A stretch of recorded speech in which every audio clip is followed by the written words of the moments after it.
20억 잭팟을 미끼로 한 사기극의 중심에 서게 된 한 가족의 인생입니다.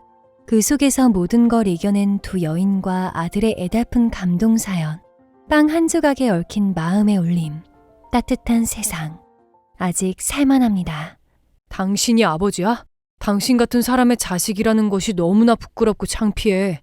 당신으로 인해서 비참하게 일그러진 가족들의 삶과 인생은 어떻게 책임질 거야? 안녕하세요. 강원도에서 20년째 빵집을 하고 있는 40대 중반의 여성입니다. 이 빵집은 시어머니가 운영하시던 빵집이었는데 저희 부부가 이어받아서 지금까지 운영해오고 있습니다. 오늘도 새벽부터 나와 골목길 어둠을 밝히면서 빵을 구워 가게 앞 테이블에 요구르트와 올려놓았습니다. 이 일은 오래전부터 시어머니가 매일 해오시던 일과였어요. 아침을 굶고 등교하는 초등학생들을 위해서 해오시던 작은 선행이었죠. 시부의 복잡한 결혼 생활과 수많은 스트레스를 어머니는 이렇게 작은 선행을 베풀고 위안을 받으면서 살아오셨습니다.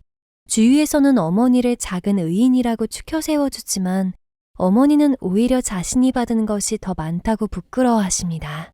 그런데도 꼭 색안경을 끼고 생각 없이 말을 내뱉는 사람들이 있기 마련입니다. 오늘 아침에도 어김없이 몰상식한 학부모가 등장해서 상쾌한 기분을 상하게 하더군요. 여러 초등학생들이 등굣길에 빵과 요구르트를 가져가면서 잘 먹겠습니다, 고맙습니다라는 인사를 하며 등교를 합니다. 그런데 그 중에 어느 남학생이 빵을 집어들려고 하자 옆에 있던 학생의 어머니가 빵을 뺏어서 다시 내려놓더군요. 먹지 마. 이렇게 쌓아놓고 막 퍼주는 거 보니까 유통기한 지난 밀가루로 만들었거나 팔다 남은 빵일 거야. 공짜라고 아무거나 먹으면 탈난다. 어서 학교나 가자. 학생의 엄마는 저희에게 일부러 들으라는 듯이 크게 말하고는 학생을 데리고 가버렸습니다. 학생은 빵에 미련이 남은 듯 자꾸 뒤를 돌아보더군요. 마음 같아서는 쫓아가서 따지고 싶었지만 아침부터 기분 더러워지기 싫어서 눌러 참아야만 했어요. 이런 일이 뭐 한두 번도 아니고 이제는 그러려니 하는 일이 많아졌습니다. 주위에는 심보가 못된 사람들이 많다는 사실을 알고 있었기 때문입니다.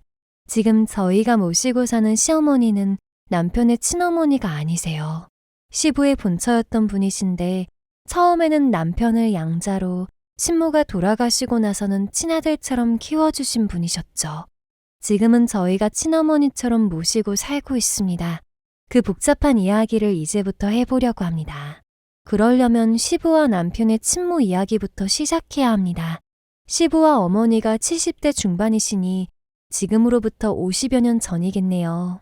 1970년대 우리나라는 참 먹고 살기 바쁘고 새마을운동이 한창이었던 시대였어요.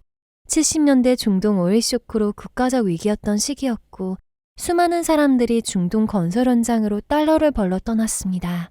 젊은 여성들도 예외는 아니었어요. 20대의 남편의 친모도 친구를 따라 일본으로 돈을 벌러 떠났습니다. 이때는 해외여행이라는 것이 일반화가 안 되어서 많은 사람들이 몰래 배를 타고 일본으로 건너가 돈을 벌었다고 합니다. 그리고 그곳에서 시부를 만났다고 해요.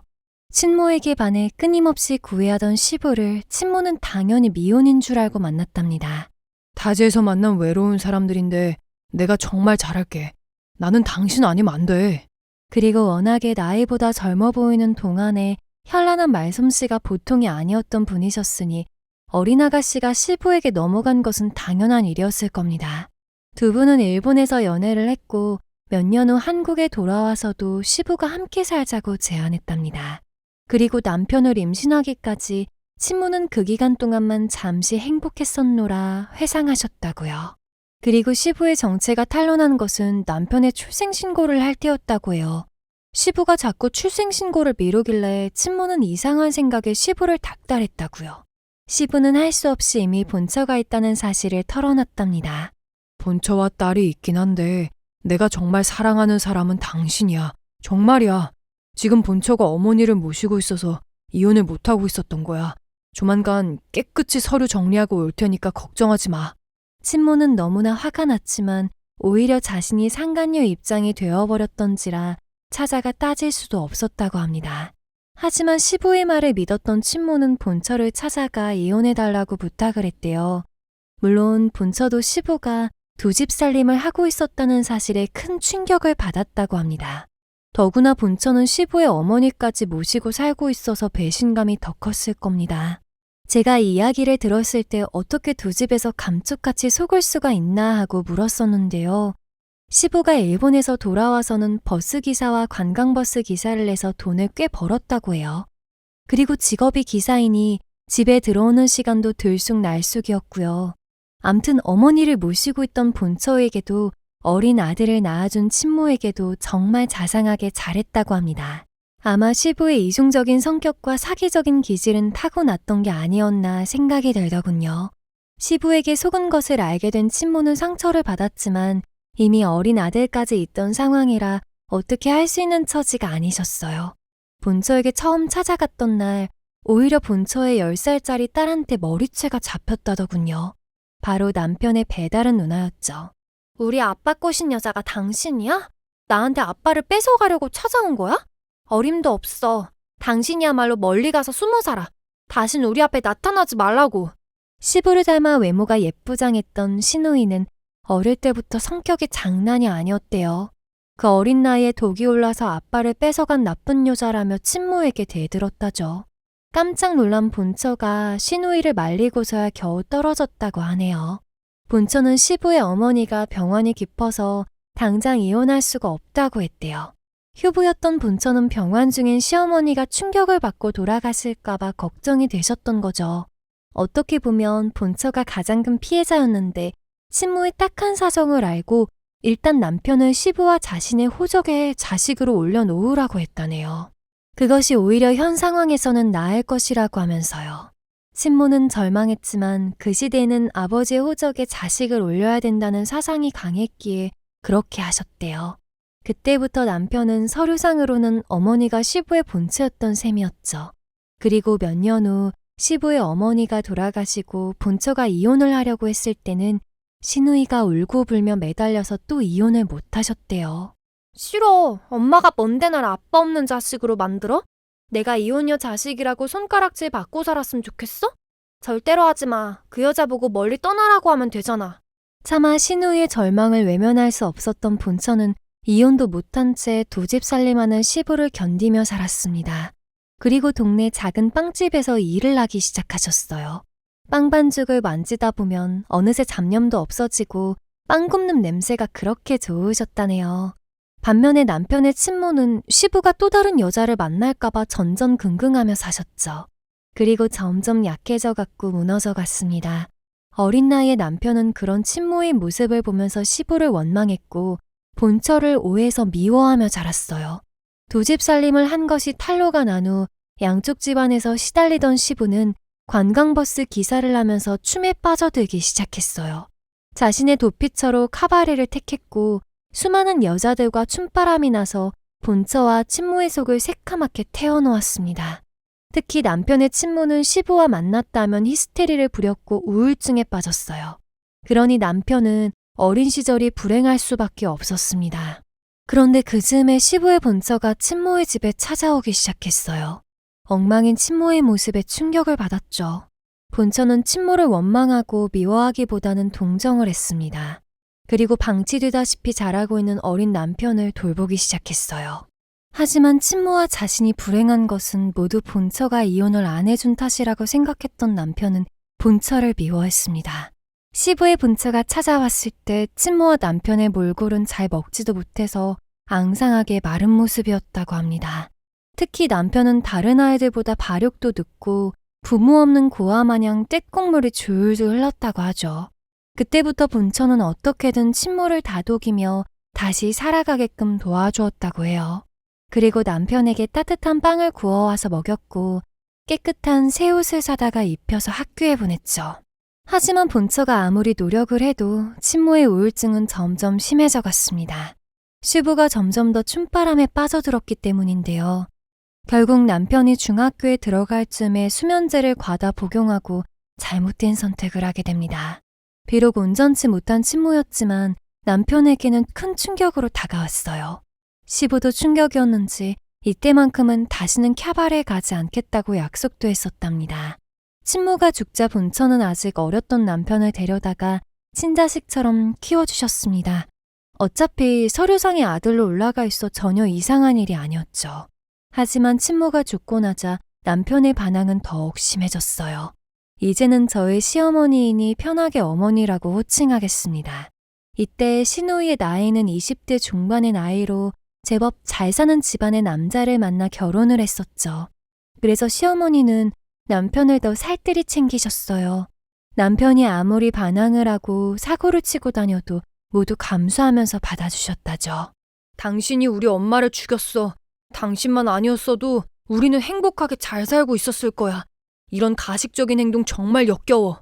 지금도 남편은 옛 기억을 떠올리며 어머니에게 너무 불효를 했다고 말하곤 합니다.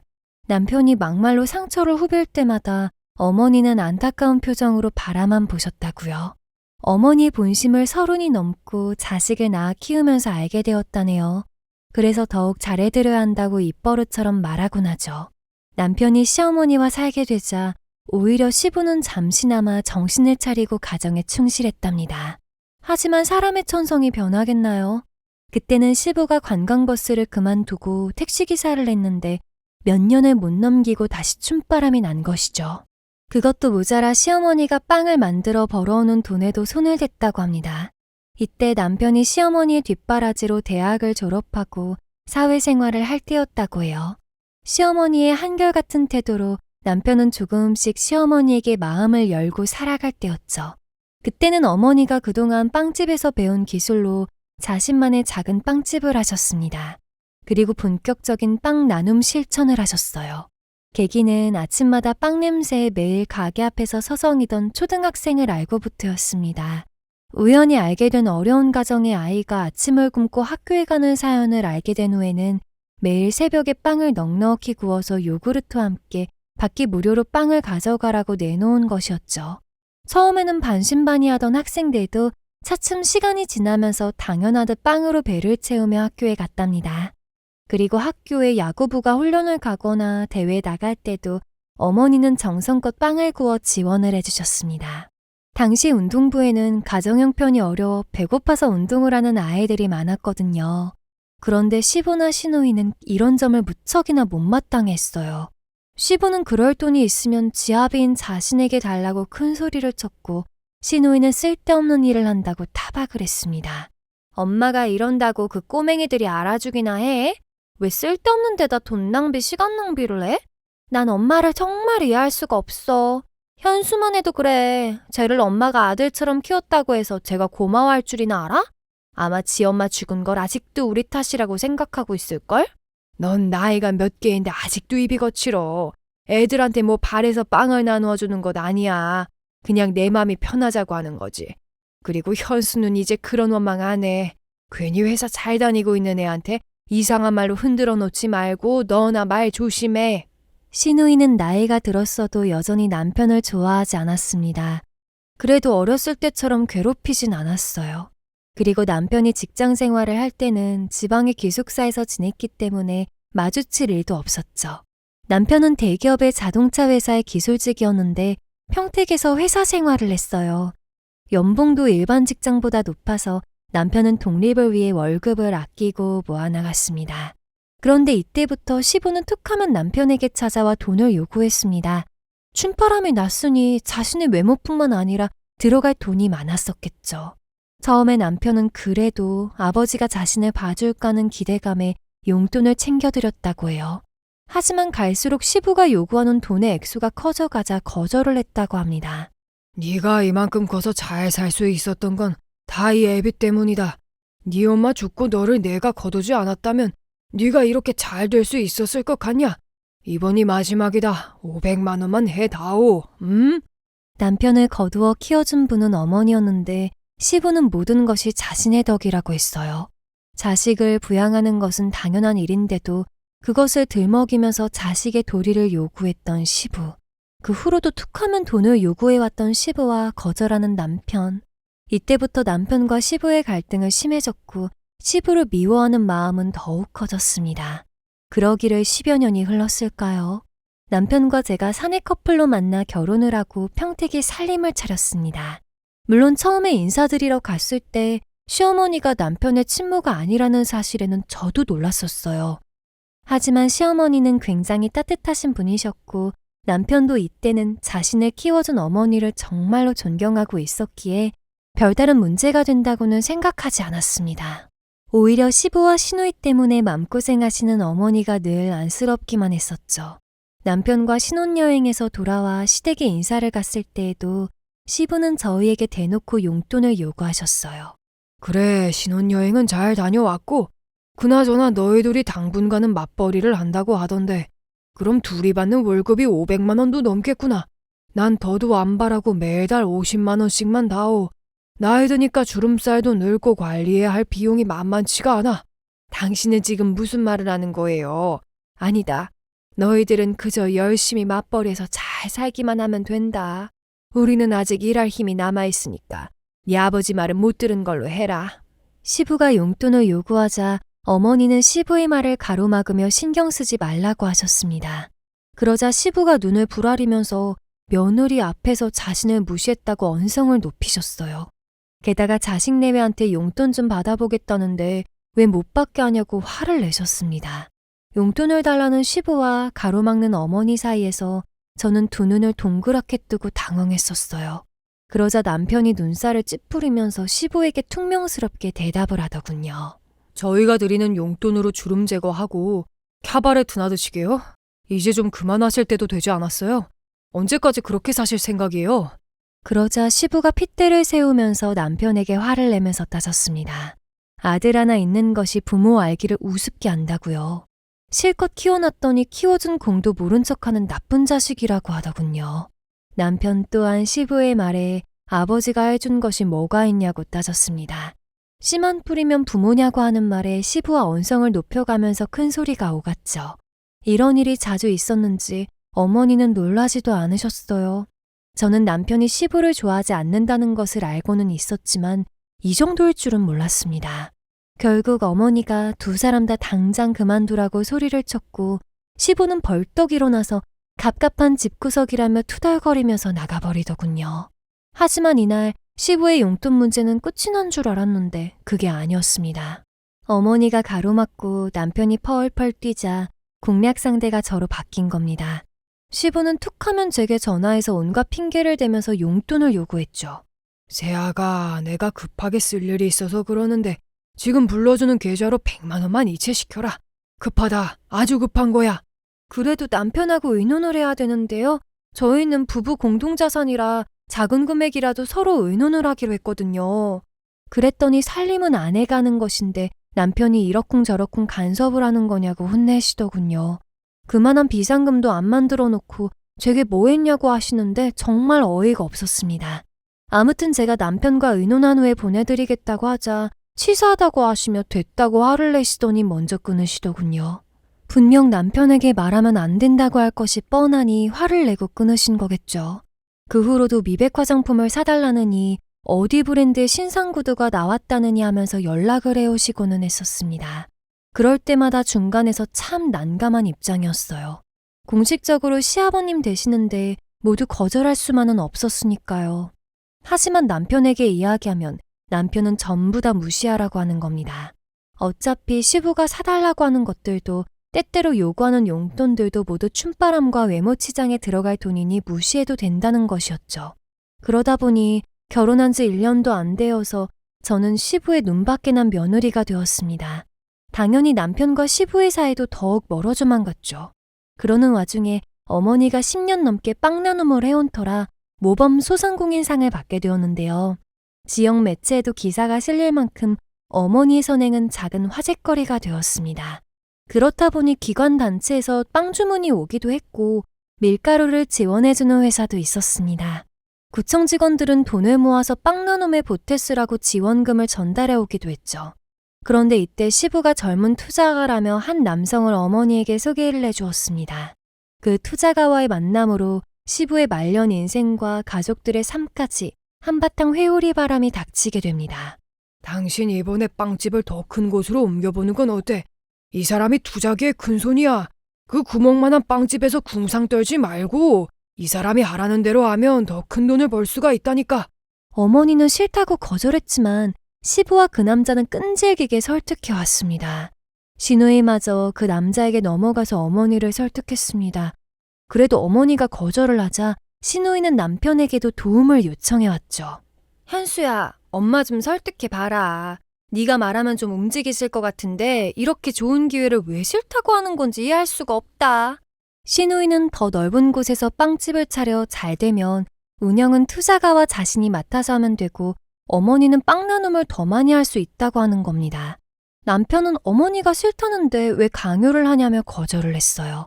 그러자 신우이는 키워준 공도 모르고 어머니가 잘 되는 것이 마음에 들지 않는 것 아니냐며 비꼬듯 말했어요. 암튼 예전이나 나이 들어서나 신우이의 말버릇은 고약했습니다. 툭하면 남편에게 키워준 공 어쩌고 하는 레파토리도 시부와 똑같았죠. 그렇게 빵집을 크게 키우자는 사건은 어머니가 계속 반대를 하자 없었던 일로 흐지부지 되었어요. 그런데도 시부는 젊은 투자자 남자를 만나더니 뭐에 혹했는지 그 남자가 하는 사업에 투자를 해야 한다고 설득을 하기 시작했습니다. 본래 그 남자는 카지노계의 큰손이라고 불린답니다. 새로운 카지노를 세운다며 투자자들을 모집 중에 있다고 했죠. 시부는 그 남자가 손만 댔다면 잭팟이 터지는 것처럼 큰 수익을 벌어들인 사람들이 많다고 했어요. 아무한테나 주어지는 기회가 아니라며 이번 기회에 큰 돈을 벌 수 있다며 시모와 남편을 설득해왔습니다. 이미 신우이는 2억을 투자했다며 부추겼죠.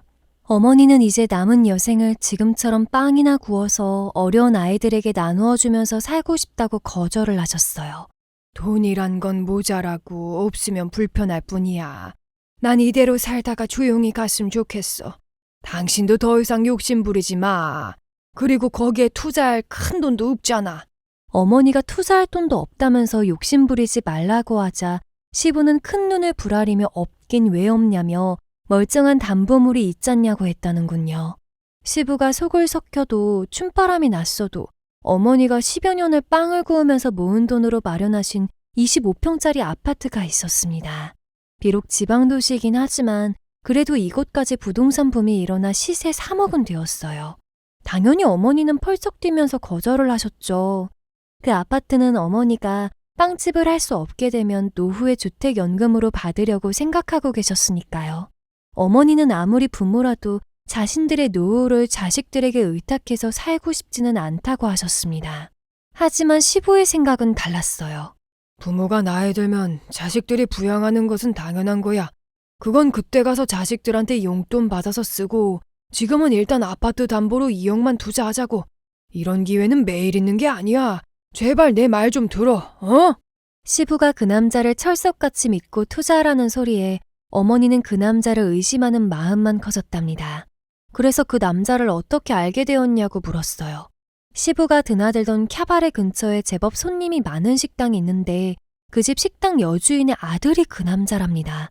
그런데 그 남자가 택시기사들도 아는 유명한 사람이래요. 그 남자가 운영한다는 카지노로 택시기사들이 손님들을 데려다주고 수수료를 챙겼기 때문인데요. 이미 택시기사들 중에서도 그 남자에게 투자금을 갖다 바친 기사들이 많다고 합니다. 아무튼 이야기를 듣고 난 어머니는 더욱더 그 남자에게 시부가 속고 있는 것 같은 느낌을 강하게 받으셨대요. 그래서 시부에게 그 남자를 믿지 말라고 설득해 보았지만 시부는 단단히 빠졌는지 오히려 어머니에게 화를 냈다고 합니다. 자신이 관광버스와 택시기사 경력이 몇십 년인데 사람 하나 볼 줄 모르는 바보로 하냐며 말이죠. 집에만 들어오면 어머니가 시부를 말리고 설득을 하니 시부는 아예 집에도 들어오지 않는 날이 많아졌다고 해요. 그리고 어머니는 저희에게도 전화하셔서 시부가 그 남자에게 투자를 하라고 해도 절대로 하지 말라고 신신당부를 하셨습니다. 그런데 막상 남편에게 전화를 한 건 시부가 아니라 신우이였어요. 현수야, 너희 아파트 분양받으려고 모아둔 돈 있지? 한 1년만 3억 투자했다가 빼. 그럼 3배로 불려져 있을 테니까. 누나가 아무 곳에다가 투자 안 하는 거 너도 잘 알지? 이건 확실한 거야. 나 믿고 3억만 하자. 응? 그 남자 뭘 믿고 투자를 하라는 거야. 아버지나 누나나 다 제정신이 아니야. 누나라도 정신 차려서 아버지 좀 말려줘요. 남편은 시부와 시누이가 이상한 사기꾼에게 속고 있는 거라며 정신을 차리라고 말렸습니다. 하지만 시누이는 멀쩡한 사람들을 바보로 만든다며 어머니와 남편을 투자도 못하는 겁쟁이들로 몰아붙였습니다. 남편과 시누이가 한바탕 하고 나자 시부는 안 되겠는지 제게 연락을 해왔습니다. 아가, 현수가 투자 감각이 없으면 너라도 세상 돌아가는 법을 알아야 한다. 그렇게 뼈 빠지게 일만 해서는 부자가 될 수가 없는 거야. 나 봐라. 평생 일만 하다가 이 모양 이 꼴로 사는 것을 이제라도 엄청난 기회를 잡아야 한다. 후딱 3억만 투자해라. 1년만 기다리면 무려 3배가 되는 거다. 이미 어머니에게 연락을 받았던 저는 시부의 부탁을 거절했습니다. 화가 난 시부는 부부가 어쩌면 똑같은 방아퉁수냐며 세상 물정을 몰라도 너무 모른다며 혼을 내시더군요. 그래도 제가 그럴 돈이 없다고 하자 급기야는 시애비 알기를 개똥으로 안다고 소리를 지르셨죠. 부부가 똑같이 자신을 무시한다고 저희 보고 자식도 아니라고 하셨습니다. 더 듣기가 거북했던 저는 죄송하다는 말을 하고 먼저 전화를 끊을 수밖에 없었어요. 그리고 저녁에 돌아온 남편에게 그대로 전했더니 남편은 씁쓸하게 웃으며 잘했다고 하더군요. 시부가 누구에게 홀려도 단단히 홀렸다고 걱정을 태산같이 했죠. 아니, 정확히 말하면 이젠 시부에게 남아있는 정이 하나도 없다고 했어요. 아직 이혼도 안 하시고 부부로 살고 계신 어머니가 걱정이 될 뿐이라고 했죠. 하지만 어디까지나 두 분의 이혼은 어머니의 결정이지 저희가 이래라 저래라 할 입장이 아니었어요. 그런데 시부가 아주 작정을 한 것인지 돌이키지 못할 일들을 벌였습니다. 어머니와 저희가 투자를 거절하자 택시회사 기사분들과 친인척들에게 돈을 빌려서 그 남자에게 투자금으로 준 모양이더군요. 현수야, 일을 어쩌면 좋냐. 네 아버지가 여기저기서 돈을 5억이나 빌려서 그 남자에게 준 모양이다. 작은 아버지에게도 5천만 원을 빌려간 시부가 한 달이 지나도 연락이 안 되자 어머니에게 돈을 당장 갚으라며 연락이 왔다는 겁니다. 뿐만 아니라 어떻게 설득을 했는지 먼 당숙벌 되는 친척분한테까지 돈을 빌린 모양이었어요. 그들은 모두 시부와 연락이 되지 않자 어머니에게 연락을 해온 겁니다. 친척들은 시부의 현란한 말솜씨와 높은 이자를 주겠다는 말에 넘어가 돈을 빌려주었는데 시부가 연락을 끊자 이상한 것을 눈치챈 것이었죠. 그리고 그들은 당연히 부부관계인 어머니에게 돈을 갚으라고 난리를 친 모양이었습니다. 어머니의 전화를 받은 저희는 주말에 어머니 댁으로 갔습니다. 저희 가족만 투자를 안 하면 그만이겠지 했었는데 시부가 이렇게까지 일을 벌일 줄은 생각지도 못했었어요. 남편은 우선 시부가 지금 어디에서 지내고 있는지부터 알아봐야 한다고 했어요. 그리고 조심스럽게 어머니의 의중을 떠보았습니다. 시부 때문에 그렇게 마음고생을 하면서 지금까지 왜 부부 생활을 이어오고 있는지를요. 지금은 오히려 어머니 인생이 더욱 소중하니까 어머니 하고 싶은 대로 하고 살아도 된다고 조심스럽게 말씀드렸습니다. 처음에는 시어머니와 네 누나 때문이었고 네가 내 아들이 되면서는 못난 아비라도 있어야 된다고 생각을 했어. 그리고 지금까지 그냥 살아온 게지. 네 아버지가 지금처럼 큰 돈을 날린 적은 없었잖니. 우선 네 아버지가 어떤 사람들과 얽혀져 있는지 그것부터 알아보자. 어머니의 말씀에 남편은 잠시 동안 말을 못 잇고 있더군요. 자신의 친모가 돌아가시고 지금의 어머니와 함께 살게 된 후에는 그저 시부와 어머니를 원망만 했지 어머니 인생에 대해서는 깊게 생각해 본 적이 없었기 때문인데요. 그날부터 남편은 많은 생각을 하게 됐답니다. 어쩌면 지금의 남편이 있기까지 희생하신 분은 낳아준 시부도 친모도 아닌 바로 어머니라는 것을요. 어머니의 인생에서 과연 자신의 인생만 바라보고 사신 날이 과연 단 하루라도 있었는지 남편은 생각하고 또 생각했답니다. 시부가 속을 썩히고 남편까지 어머니를 원망할 때면 빵을 구우며 속을 달랬던 어머니. 그 깊은 속은 하얀 재만 남았을 건데 70을 바라보는 주름진 얼굴엔 아직도 소녀 같은 표정이 남아있으셨죠. 그날 어머니와 시부의 일을 의논하면서 신우이에게도 연락을 했었는데요. 저희보다 늦게 도착한 신우이는 시부가 친척들에게까지 큰 돈을 빌려서 그 남자에게 주었다고 하자 오히려 어머니와 저희 탓을 하더군요. 그게 다 엄마와 너 때문인 거야. 처음부터 아버지 말대로 투자금을 해주었으면 친척들에게까지 손을 벌리고 다니셨겠어? 내가 그 남자는 믿어도 된다고 했잖아. 아버지는 그냥 냅둬. 몇 달 있으면 몇 배로 불려서 돌아올 테니까. 누나도 그 남자와 무슨 관계가 있는 거야? 그렇지 않고서야 그 남자의 말을 절대적으로 믿는다는 게 말이 안 되잖아. 대체 무슨 관계야? 아버지 지금 어디 있는지 당장 말해. 시부와 그 남자의 편을 드는 신우이와 그런 시누이를 의심하며 다그치는 남편이 소리를 높여가며 싸웠습니다. 어렸을 때부터 유난히 시부를 따르고 아빠를 뺏겼다며 남편과 친모를 원망했던 시누이였어요. 지금은 뭔가 시부모보다는 투자계의 큰손이라는 그 남자에게 더 빠져 있는 것처럼 보였습니다. 어머니까지 시누이를 달래며 시부가 있는 곳과 그 남자의 진짜 정체가 뭐냐고 물었어요. 그러자 시누이는 이렇게 가족들이 아버지를 못 믿고 의심만 하는데 바깥으로 놔두는 것은 당연한 거라고 하더군요. 시누이와 저희는 계속된 도돌이표 질문에 지쳐갈 수밖에 없었습니다. 결국 시누이가 먼저 일어서서 시부와 그 남자를 그냥 놔두라며 소리를 지르며 떠났습니다.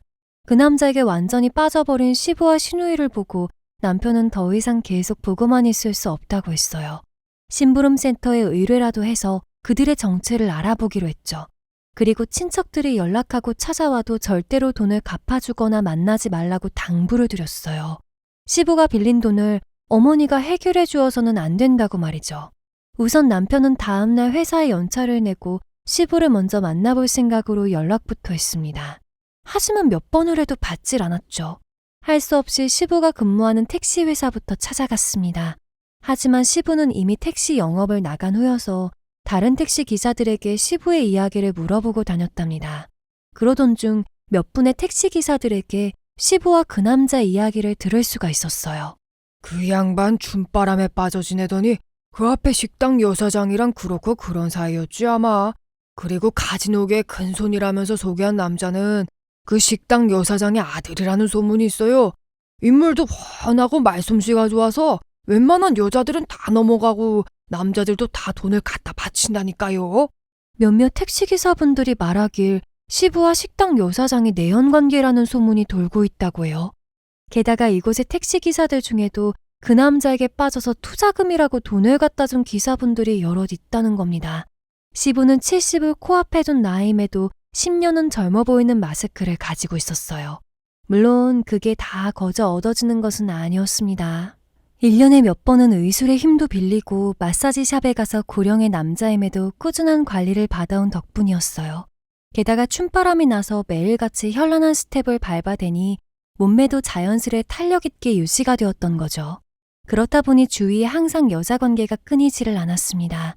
부끄러운 이야기지만 시부는 그렇게 즐기고 사는 것이 인생이라고 주장하는 분이셨어요. 오죽하면 상견례를 마치고 친정엄마가 시부 때문에 결혼을 반대했었던 때도 있었습니다. 네 시아버지 될 사람 봐서는 나는 이 결혼 허락하고 싶지가 않아. 무슨 노인네가 나보다 피부가 더 탱탱하고 윤기가 흘러.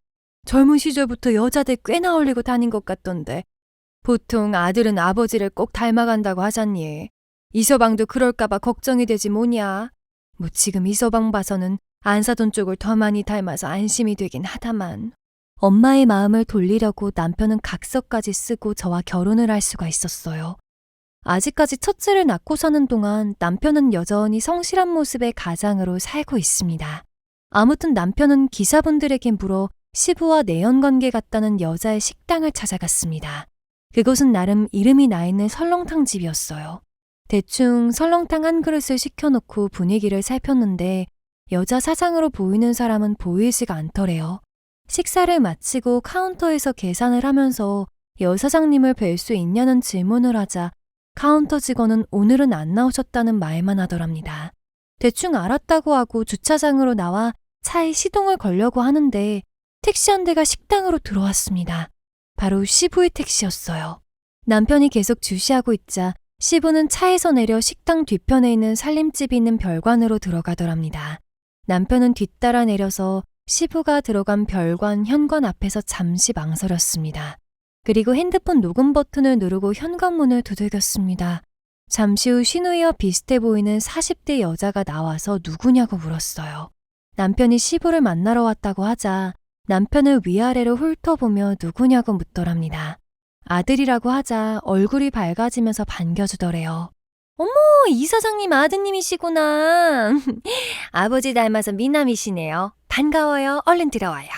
얼떨결에 집 안까지 들어가니 거실 소파에 시부가 떡하니 앉아있다가 들어서는 남편을 보고 인상을 구기며 따졌습니다.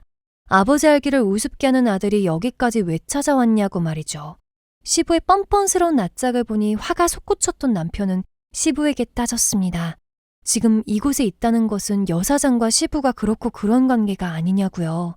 하지만 시부와 여사장은 딱 잡아떼면서 자신들은 사업상으로 만나는 동업관계이지 절대로 그런 이상한 관계가 아니라는 거죠. 그럼 집까지 나와서 어디에서 지내고 있냐고 하자 모텔에서 지내고 있다고 하더랍니다. 그때 여사장은 남편의 옆에 찰싹 달라붙더니 이렇게 어렵게 만났는데 이상한 이야기는 하지 말고 사업 이야기나 하자고 하더래요. 아잉, 우린 그런 관계 아니니까 오해하지 마세요. 그것보다 아버지가 먼저 번에 이야기한 투자권을 거절했다면서요? 아직 기회가 있어요. 내가 특별히 아드님한테만 마지막 기회를 드릴게요. 그러면서 남편의 허벅지를 슬쩍 쓰다듬으며 마지막 기회를 준다는 둥, 이미 많은 사람들이 몇 배의 수익으로 되돌려 받았다는 둥 하면서 설득을 하더랍니다. 남편이 인상을 쓰고 여사장의 손을 치우면서 의심스러운 표정을 짓자 안으로 들어가 통장 몇 개를 가지고 나왔답니다. 그 통장 안에는 몇십억이 든 통장도 있었고 몇백억이 든 통장도 있었대요. 그 돈들이 모두 여러 곳에서 투자자들이 보내온 투자금이라는 거였죠. 남편이 보기에도 그 정도 투자금이 실제로 통장 안에 있는 것을 보니 여차하면 넘어가는 사람들이 많을 것 같았답니다.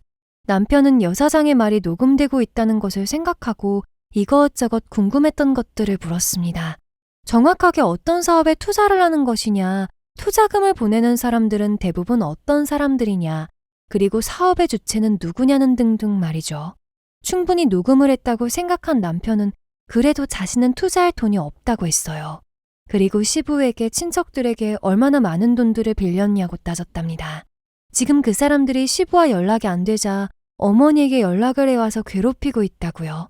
그러자 시부가 벌떡 일어나서는 남편을 밖으로 끌고 나가 화를 냈습니다. 남편의 말에 시부는 노발대발하면서 남편을 밀치며 당장 돌아가라고 흥분을 했습니다. 친아들과 부인은 자신을 무시하는 것도 모자라 식당 여사장과 그 남자를 근거도 없이 사기꾼이라며 몰아붙인다는 겁니다. 친척들 빚은 자신이 알아서 갚을 테니 신경 끄라면서 남편을 몰아세웠어요. 남편은 말이 안 통하는 시부를 뒤로하고 발길을 돌려 어머니 댁으로 돌아갔습니다. 그리고 오늘 만난 식당 여사장과 시부의 이야기를 전했습니다. 둘의 관계가 이상한데 아니라고 잡았더니 증거가 없다고요. 만약에 증거를 잡으면 어떻게 하실 거냐고 물었습니다.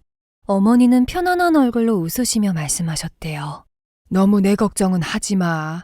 네 아버지 때문에 속 끓인 게 어디 한두 번이냐? 우선 경찰서에 사기죄로 고소해보고 사람을 붙여서 증거나 모아보자. 이제는 네 아버지랑 정리할 때가 된 것 같아. 그래야 네가 편할 것 같다. 에휴, 그나저나 네 누나랑 돈 빌려준 친척들이 걱정이다. 어머니와 남편은 그날 곧장 경찰서에 찾아가 녹음 파일을 제출하고 시부와 그 사람들이 수상하다며 사건 조사를 접수했습니다. 식당 여사장의 아들 이름을 대자 경찰들이 조회해보더니 전과가 있는 사기범이었다는 겁니다. 그러니 경찰들은 그 남자가 또다시 사기 행각을 벌인다고 생각해 조사에 들어간다고 했답니다. 그리고 심부름센터를 찾아가 시부와 식당 여사장과의 관계, 그 투자가 아들의 신상까지 의뢰를 했다고 해요. 식당 여사장과의 증거를 찾아야 어머니가 시부로부터 자유로워질 수 있을 테니까요. 그렇게 바쁘게 처리하고 돌아온 남편의 표정은 참으로 쓸쓸했습니다. 시부를 항상 원망해왔지만 그래도 자신의 아버지였어요. 소주를 마시면서 하소연하는 남편의 얼굴은 온갖 복잡한 표정으로 일그러져 있었습니다. 이런저런 이야기를 하며 잘 준비를 하는데 신우의 전화가 걸려왔어요.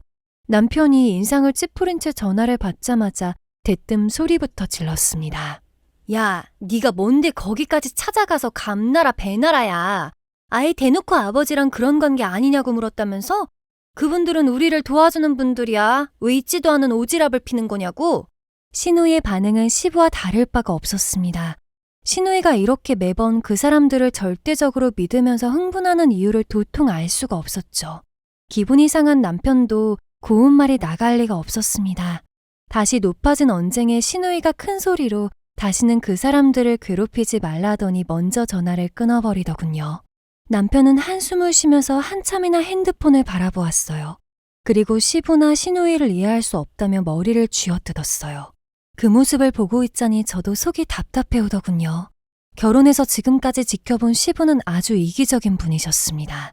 나이가 들었어도 외모에 투자하는 씀씀이도 컸고 가족들보다는 오로지 자신만 즐겁게 살면 그만인 분이었죠.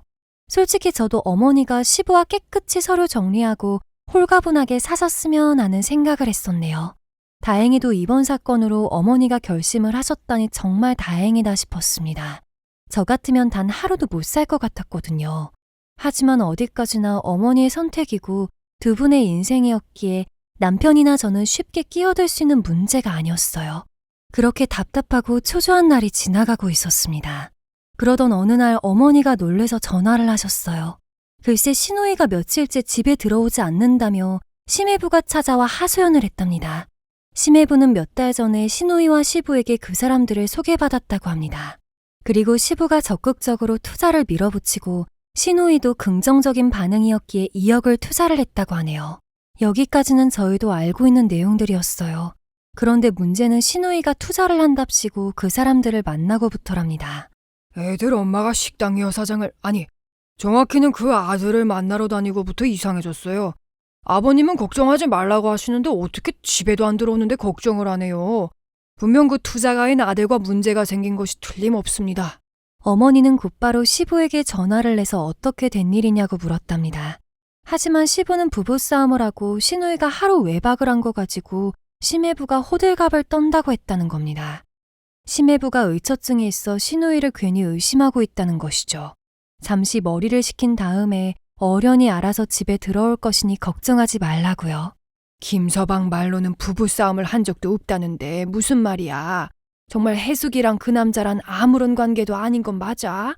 만약에 내 딸까지 그것들하고 엮여서 무슨 문제라도 생기면 절대로 당신 용서하지 않을 거야.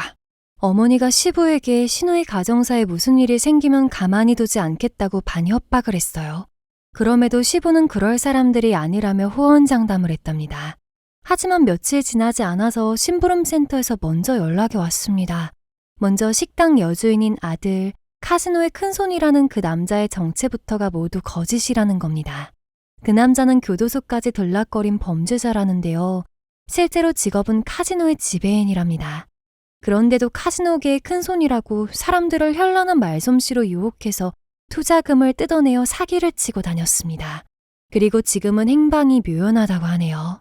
그리고 시부와 식당 여주인의 관계는 저희가 상상하는 바와 같이 내연관계가 맞다고 합니다.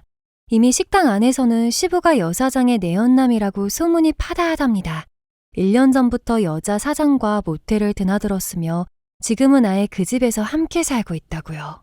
더욱 충격적인 사실은 시매부가 의심한 것처럼 시누이 또한 그 카지노의 사기꾼과 바람이 났다고 하네요.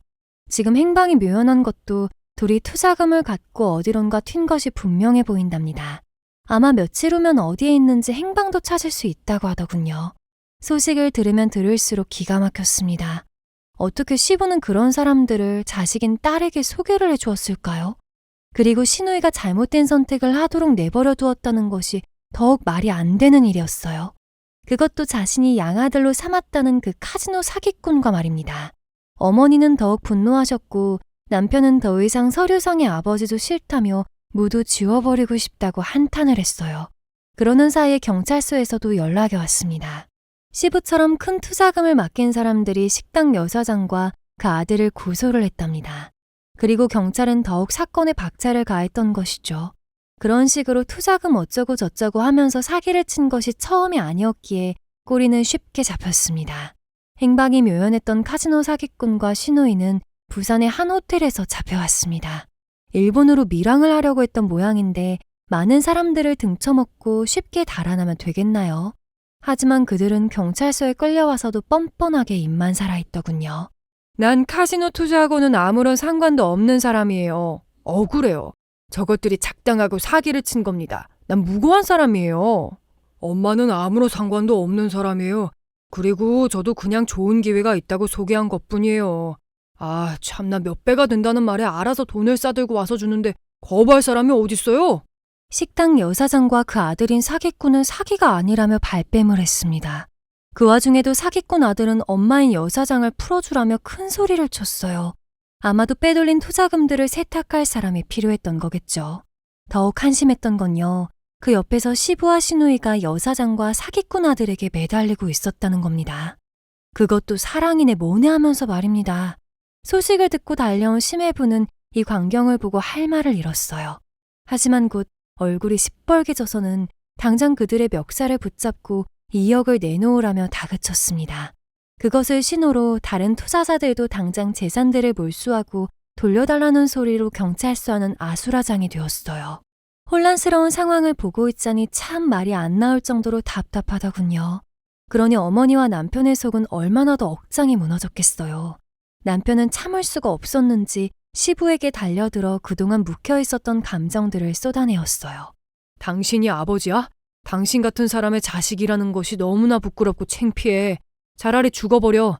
당신으로 인해서 비참하게 일그러진 가족들의 삶과 인생은 어떻게 책임질 거야? 남편이 울먹이면서 묻는 하소연에 시부는 매정히 뿌리쳤습니다. 자신이 무엇을 그리 잘못했냐고 하면서 오히려 어머니와 남편에게 소리치더군요. 당장 자신과 사기꾼들을 풀어달라고 하는데 어이가 없었습니다.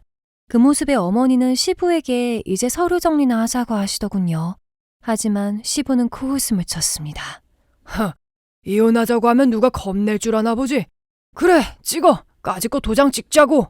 물론 시누이도 잘못을 빌기는커녕 심해부가 이혼하자는 소리에 눈 하나 깜짝 안 하더라고요.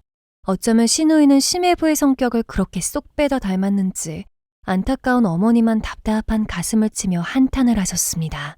정말이지 남자나 여자나 누구에게 혼을 뺏기면 제정신이 아니라더니 시부와 시누이는 그 사기꾼들에게 홀딱 빠져버린 모양이었습니다. 경찰서에서 수많은 사람들한테 손가락질을 받은 상황에서도 잘못을 뉘우치지 않으니 말입니다. 결국 그 사기꾼들은 초범도 아니고 징역형을 선고받았어요. 그리고 투자금을 모두 돌려주라고 했지만 투자금은 이미 카지노에서 탕진하고 없다고 했답니다. 할 수 없이 피해자들은 민사소송까지 해가면서 어떻게 해서든 피해액을 받아낸다고 하더군요. 시부도 어떻게 보면 피해자지만 인정을 하지 않았습니다. 하지만 친인척들에게 사기죄로 고소를 당했죠. 시누이만 시간이 경과하자 자신도 2억을 투자한 피해자라며 호소했습니다. 비록 징역형은 피했지만 심해부로부터 이혼소장과 위자료 소송을 당해야 했어요.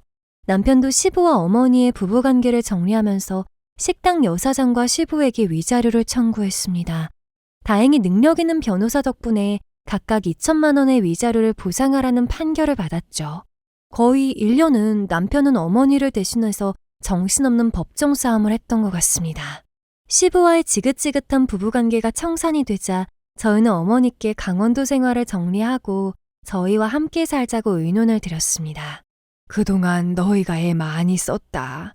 이제는 나 혼자 있어도 괜찮아. 걱정하지 말어.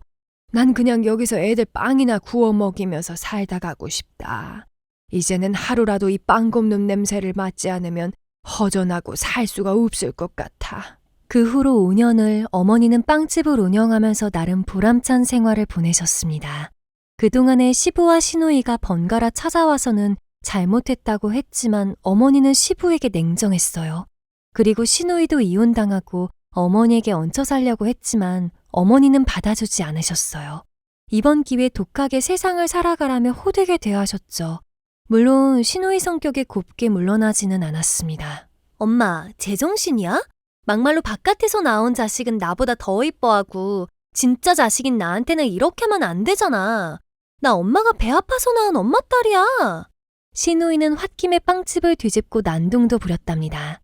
배다른 자식인 남편은 끼고 돌면서 친자식인 자신은 나 몰라라 한다며 서럽다고 했다죠. 게다가 아무 상관도 없는 아이들에게 매일 빵까지 먹여가면서 정작 자식에게는 냉정하다며 피도 눈물도 없다면서 악을 썼다네요. 그 후에도 명절에 어머니와 오붓하게 보낼 때면 느닷없이 찾아와서 집안을 발칵 뒤집어 놓고 가고는 했습니다. 그러는 사이에 어머니는 70이 훌쩍 넘으셨고 팔목과 어깨 관절이 안 좋아졌어요. 병원에서는 더 심해지면 수술밖에는 방법이 없다고 하자 더 이상 빵집을 운영할 수가 없었습니다. 어머니는 빵집이 문을 닫으면 그동안 아침밥 대신에 빵으로 배를 채웠던 아이들은 어떻게 해야 하냐며 걱정을 하셨어요. 하루에 낙이 맛있는 빵을 먹으며 등교하는 어린 학생들의 얼굴을 보는 것이 낙이셨는데 이제는 그 낙도 마음대로 즐길 수가 없게 되었습니다. 어머니 아쉬움과 한숨 소리에 남편의 고민은 점점 깊어만 갔어요. 여보, 내 눈치 보지 말고 그냥 자기 마음 가는 대로 해도 돼. 우리 그동안 정말 열심히 돈도 모아놨고 열심히 살았잖아. 남들은 몇 년을 버티기 힘들다는 자동차 공장에서 우린 15년을 열심히 버텼어. 어머니도 혼자 계시는 게 계속 걸리기도 하고 우리 정리하고 강원도 가서 살자. 제 말에 남편의 눈은 동그랗게 커졌습니다. 아이들이 중학교에 다니고 있어 교육 문제가 걱정되긴 했지만 그것도 다 장단점이 있을 거라 생각하니 마음이 편하더군요. 특히 남편은 어머니의 빵 굽는 냄새를 무척이나 좋아했어요. 그리고 어머니가 베풀면서 사는 삶도 내색은 안 했지만 많이 존경했습니다. 거의 방치되다시피 한 남편을 친자식으로 감싸 키우셨고 어려운 가정의 어린이들을 알게 모르게 도우며 사신 것은 누구나 다 하는 쉬운 일은 아니잖아요. 원래 성품이 선하셨기에 그렇게 베풀면서 사신 거겠죠. 고민은 길었지만 결정을 하니 오히려 홀가분했어요. 어머니에게 뜻을 전하니 좋아하시면서도 한편으로는 걱정을 하셨죠. 나는 좋다마는 젊은 너희가 애들도 어린데 이곳에서 살 수 있겠어? 게다가 지금의 너희가 버는 수입보다 빵집 수입이 훨씬 적을 텐데 감당이 되겠니? 지금 살고 있는 집을 월세로 주면 되고 저희가 어머니 집에서 함께 살면 되죠. 설마 저희 안 받아주실 건 아니시죠, 어머니? 그럼 저희 갈 데가 없는데. 애들이 할머니랑 같이 산다고 하니까 되게 좋아했단 말이에요. 저는 어머니가 거절을 못하게 때 아닌 응석까지 부렸습니다. 그리고 거절을 못하시게 아이들 핑계를 댔죠. 남편을 닮아서 그런지 아이들까지 어머니의 빵을 그렇게나 좋아했거든요. 물론 저도 많이 좋아했지만요. 그렇게 저희는 강원도 어머니의 빵집에서 빵 기술을 배우면서 제2의 인생을 살아가게 되었습니다. 다행히 남편의 얼굴에는 피곤하지도 않은지 매일 행복한 웃음이 가득해졌어요. 지방의 대기업에 다닐 때는 치열하게 살아가는 일이 일상이었는데 똑같은 새벽에 일어나지만 지금은 행복한 미소가 가득하답니다. 저희도 어머니의 뜻을 이어 매일 아침에 배고픈 아이들에게 무료로 모닝빵을 나눠주고 있어요. 덕분에 소문이 나서 대기업의 의인상까지 받게 되었습니다. 덕분에 방송까지 타게 되자 지원해주시는 단체도 늘었답니다. 일부러 저희 빵집까지 오셔서 빵을 사주시는 분들도 무척 많아지셨죠. 그러자 주위에서는 돈줄 났으니 건물 사야지, 더 넓은 가게로 옮겨야지 하고 기분 좋은 농담을 합니다. 하지만 저희는 이 작은 빵집에서 떠날 생각이 없습니다. 한 외국인 단골 손님은 이렇게 이야기합니다. 이 지역에서 최고의 빵집은 아닐지도 모르지만 최고의 마음을 가진 사람이 만든 빵이에요. 그래서 매일 이곳까지 빵을 사러 오죠. 비록 예전보다 살이 좀 찌고 있지만 마음은 가볍습니다. 지금 저희 주위에는 참으로 감사한 분들이 정말 많습니다. 그분들 덕분에 좋은 일에 가면서 보람을 느끼고 있죠. 하지만 어떤 이들은 공짜니까 막 먹어도 된다고 하고 어떤 학부모는 아이한테 공짜 빵이니까 분명 안 좋은 재료로 만들었다며 먹지 말라는 부모도 있습니다. 그러면 친구들은 말합니다. 착한 이라고도 욕 많이 먹어서 좋겠다고요. 아마 저희는 이런저런 욕을 많이 먹어서 오랫동안 빵을 구우면서 행복할 듯하네요. 그래서 남편은 오늘도 새벽같이 일어나 구수한 빵 냄새로 어두운 골목을 밝힙니다. 어머니가 그동안 빵을 구워왔던 그 선한 마음 그대로 담아서 말입니다. 지금까지 어머니와 저희의 20여 년간 빵을 굽는 사연을 들어주셔서 감사합니다. 여러분의 가정에는 늘 행복과 평안만이 가득하시길 기원드립니다.